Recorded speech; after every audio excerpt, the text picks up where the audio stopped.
When you first experience the Canadian Arctic, it is very humbling.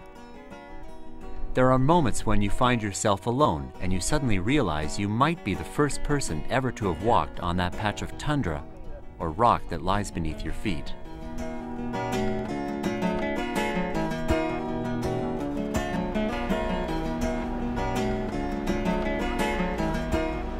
Massive icebergs drift aimlessly on a path unknown, and the Inuit.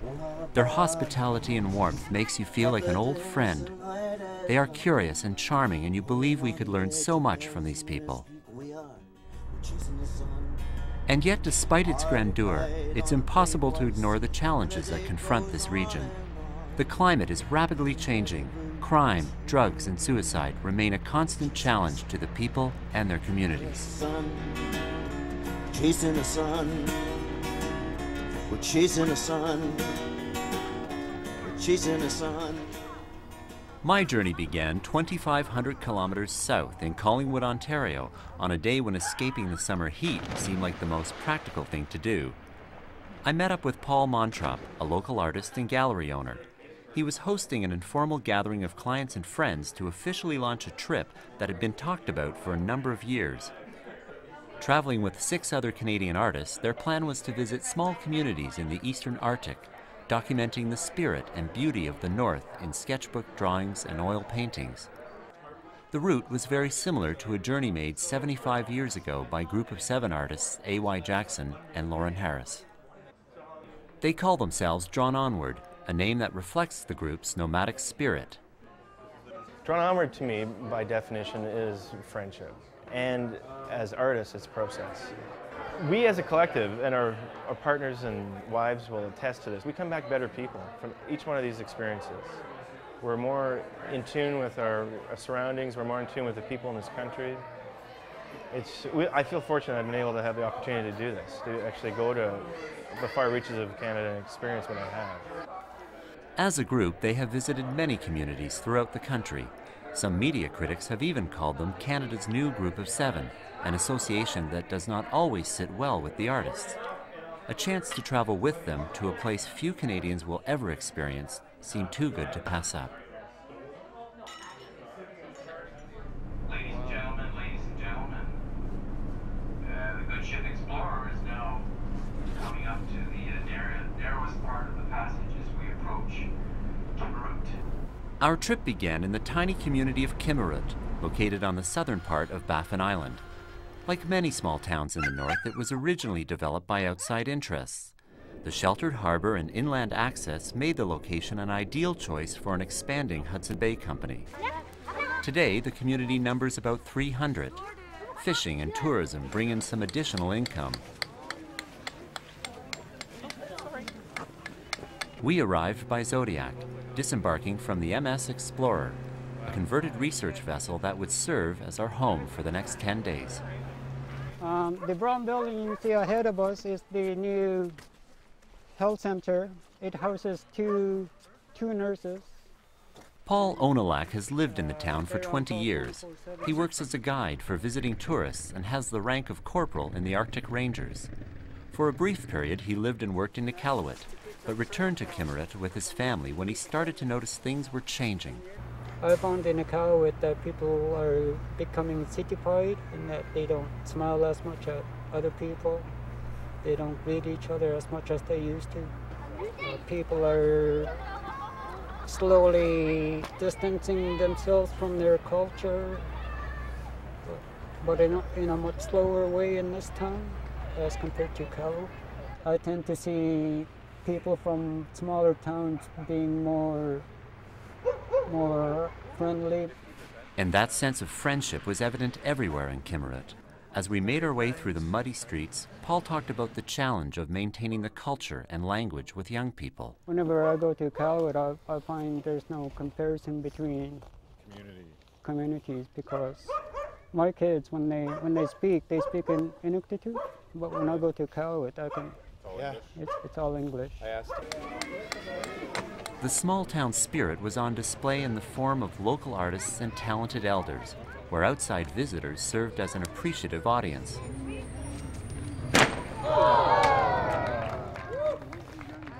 For Drawn Onward's Dave Marshak, it was a gentle reminder of why he works more adeptly with a brush and canvas. Later in the afternoon, I asked David about his first impressions of the North.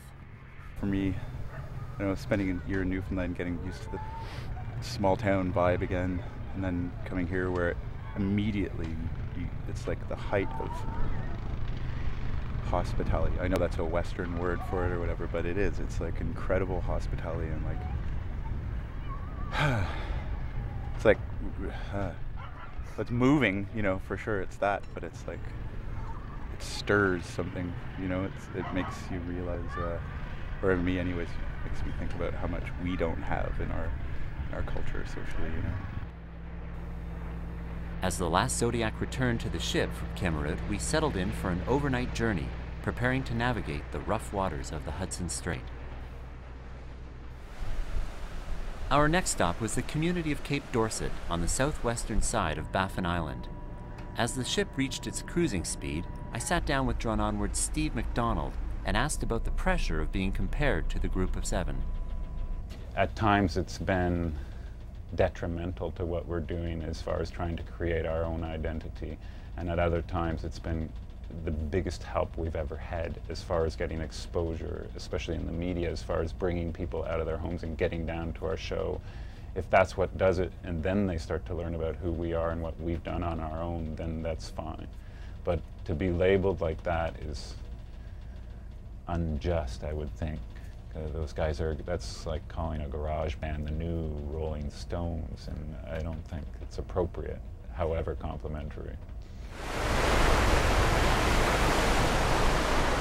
The waters overnight had been rough, unsettling to most on board the ship.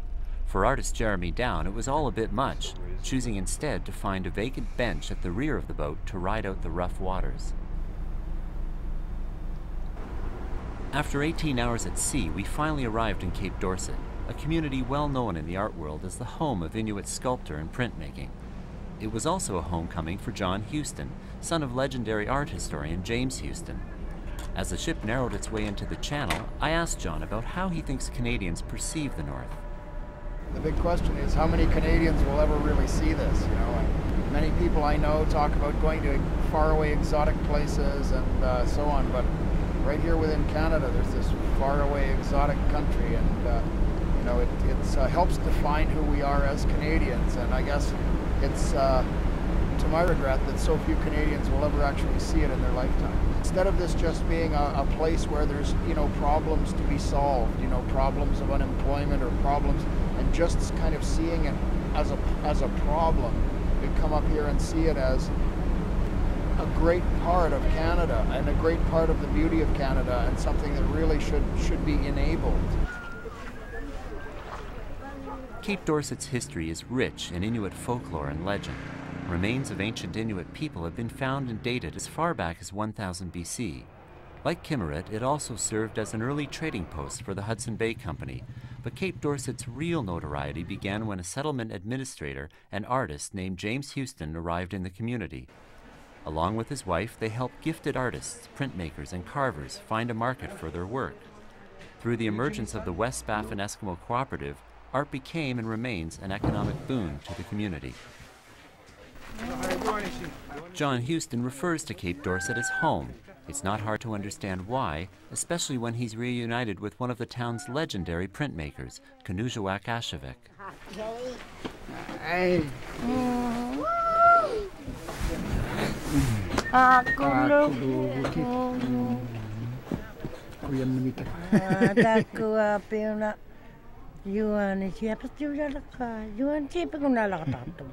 She was thinking, well, that kind of looks like Joannesy, who grew up here, and I guess it really is Joannesy. That's what she thought as I was walking up. Yeah. Born in 1927, Kanujuak has spent a great part of her life living off the land, something that is represented in the work she continues to produce.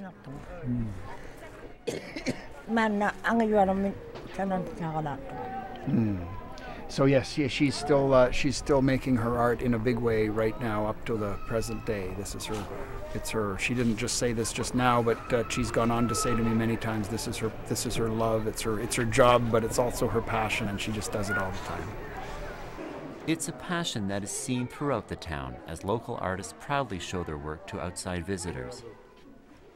But for John Houston, the successes in art do not shield Cape Dorset from some of the challenges that confront most communities in the north. The elders, who have been a kind of a mainstay and a great resource for the youth, well, for everybody, are passing away at a rather alarming rate. At the same time, there are more youth than there ever have been. You might call it almost a population explosion. They say that half of Nunavut are 16 or under. It's astonishing. So it's a teeter-totter. It's a question of perhaps how much they're going to be able to do to, I believe anyway, to reach back kind of into their own culture and get themselves on kind of a solid footing of as Inuit, and to be able to go forward with something into the future. In the late afternoon, a heavy fog blankets the town. We are told it's time to return to the ship. Working from a traditional paint box, Drawn Onward's Rob Saley quickly applies the last brushstrokes. Having a limited amount of time up here, I want to bring back as much reference as I can, but certainly having the ability to use my panels or on-site paintings has, in cooperation with my photographs, they help me better understand the pictures I've taken, and I think sometimes when you're painting on site, you can capture things that the camera doesn't. Two of us naked in the center ringside. Critics are bound. Back on board the ship, the Cape Dorset experience was capped off with an impromptu lounge performance by Jeremy Down. When CBC News Sunday returns, the Drawn Onward artists confront the stunning contrasts of Arctic life.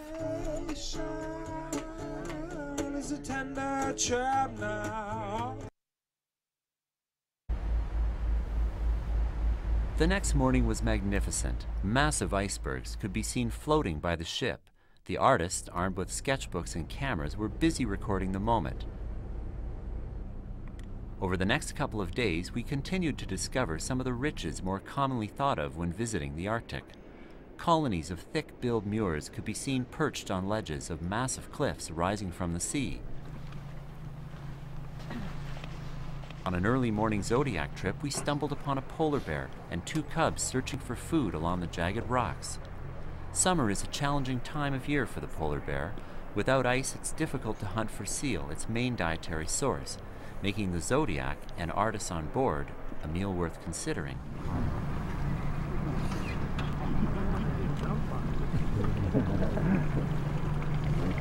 What we've just seen is a female with two cubs. Year-and-a-half-year-olds will often spend a couple of years with their mother, and in fact there is still evidence of suckling. So and I think that's why those young ones were in pretty good condition. It's a very challenging time of year. This in the summer in this part of the lower Arctic, mainly due to the fact that there's no ice here. Polar bears are a species that feed primarily on seals, and to get access to those seals, they need some ice to use to hunt on. We also discovered places like Diggy's Island. The rocky landscape contained the ruins of ancient Inuit hunting camps. It also served as a quiet refuge for the ship's artists, allowing them to fully contemplate the harsh wilderness the Inuit had to endure. Jimmy Manning, better known as the director of the Artists Co-op in Cape Dorset, was moved by what he experienced on the island. This is actually my first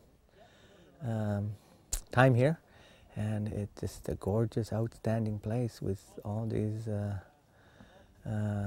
villages here, and with a lot of, looks like from looking at it is a very successful camp. There's almost a spiritual quality here. Oh, I felt it. I felt it from the hill coming down, and you know, you can almost feel it to your bones. You're really not doing your job. Located 2,000 kilometers north of Montreal, Avuyavik is the northernmost village in Quebec. Like most of the Arctic towns we had visited, we were received with open arms. A performance at a local school had even been arranged for our visit. Over the next 2 hours, we were entertained with a variety of young acts from the town. As the show progressed, I decided to take a break and ride with the local police to learn more about some of the challenges that confront communities like Avuyavik. In Avuyavik, there's not enough houses for the people as it is. There's about up to 4 or 5 families living in one house in Avuyavik, and then there's some people that it's only 1 family per house, just maybe 2 adults share a house. What about drugs and things like that? Drugs are a big problem up north, just like they are everywhere else. But an even bigger problem is the issue of suicide, especially among young people. Constable Jake Chalmers has experienced it in his own family. I think it's one of the highest rates for suicide in the north, in Canada right now. Yeah, in the world, actually. Yeah, I mean, like, I have relatives close to me who have, you know, like, I've experienced it at a young age. I was in high school, and I've experienced close family members. But like so many Arctic towns, the bucolic way of life often masks more deeply rooted problems. She was the last to perform at the Avuyavik Community Center that day. It was a special moment for stepfather Jimmy Manning, who was part of the visiting group. At 15 years of age, her unique talent for throat singing had even captured the attention of filmmaker John Huston, who was anxious to showcase her talents in his next project.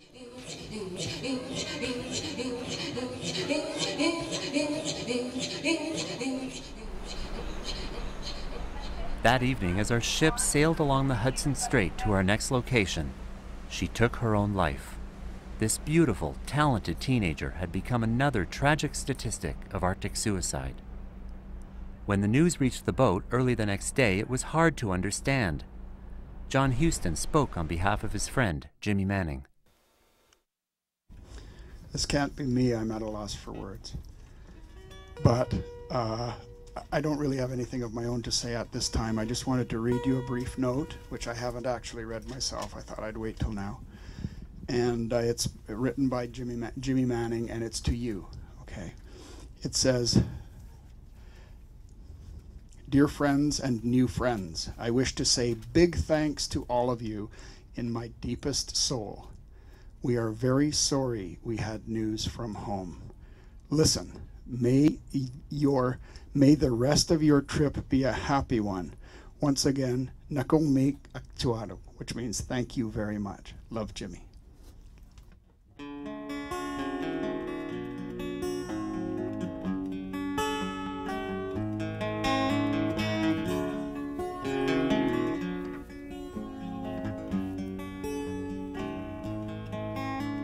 In the 25th hour of the day, I made my peace. In the North, you tend to develop strong friendships in very short periods of time. The news we received that day was difficult to process. Our thoughts were not only with the young girl, but for Jimmy, his wife and family. It became clear to all the Arctic is not the simple place we tend to see it as. Instead, it is a complex environment that is in the midst of a difficult transition. 25th hour of the day, all was done. No stone was left unturned. Kaninganak Putagu moved to Cape Dorset in 1957 and is one of 4 original printmakers from the region. Like others from the community, he's concerned about the welfare of Inuit youth.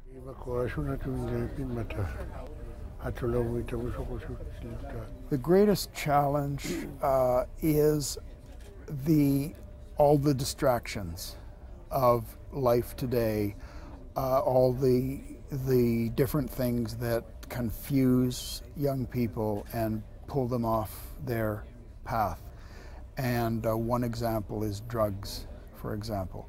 But there are many other things that were not, when he was a boy, he just did not have to contend with such a realm of different distractions. So he's always hoping that they will make their way through that, and it's difficult to figure out what to say to them, not having had that background himself. His message is a simple and clear one, which is just that tomorrow is a new day, and things may, however bad things may seem today, that there is a chance to make them better. In the new days that followed, we continued to explore the wonders of the Arctic region, eventually traveling to Greenland. The Drawn Onward artists are home now, reliving their experience with a paintbrush and canvas. I think for a lot of us, landscape was sort of at the forefront of our minds. I think upon returning, I was really overwhelmed by the warmth and love of the people up there. And I think that certainly a number of us will be going back up. I know that I will be. It was such an overwhelmingly positive experience. I was there for 22 days in the Arctic, and that doesn't make me an expert on anything. If anything, it makes me want to go back.